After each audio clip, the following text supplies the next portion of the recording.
Hey, I'm Ben from Miami Horror and I play bass and keys live. Pretty much only the artists that we use for the album. Alan from Neon Indian, Joanna Wedding from this French-Swedish group M-A-I, and Tim Derricourt from this Australian band Dappled Cities Fly helped write I Look to You, and then Kimbra sung on it, so those are the 5. I wouldn't mind working with Alan Palomo again, just because we kind of like similar music, I think. Also recently been enjoying Caribou a lot, and also Bradford Cox from Atlas Sound Deer Hunter. It's probably one of my favourite songwriters at the moment. Air, the guys from Air are probably my final choice, as yeah, they've been a big influence. It's hard to choose 5 tracks, so I was going to say like 5 of the 10 most influential tracks of all time for me. Dreamer by Supertramp, which is like a childhood favorite. Prince by Kiss for the 80s kind of production, that was a big influence. And Rubicon by Alan Braxe in terms of, I guess, modern production.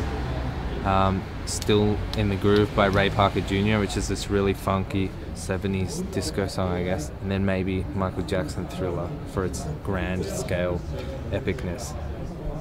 4 big ones: Paris, LA, New York, Berlin, and then probably pretty much my favorite or close to is Buenos Aires. It's such an interesting all-rounder. It's got a lot of European influence, but still like a South American freedom attitude.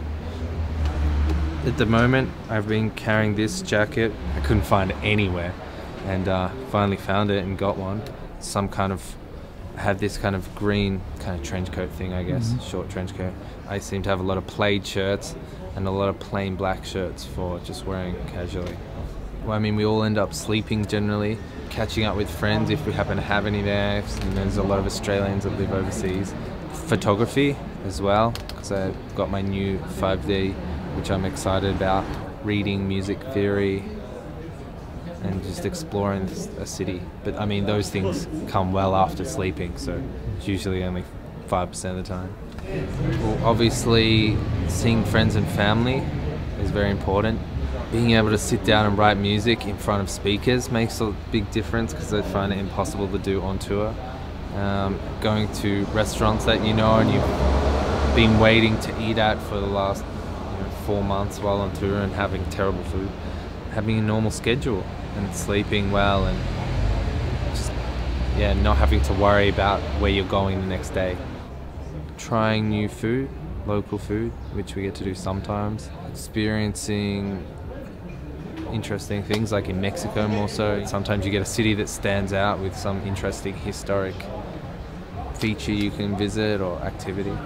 Experiencing so many weird things and freaks and people in a short amount of time, and then obviously just playing shows to fans.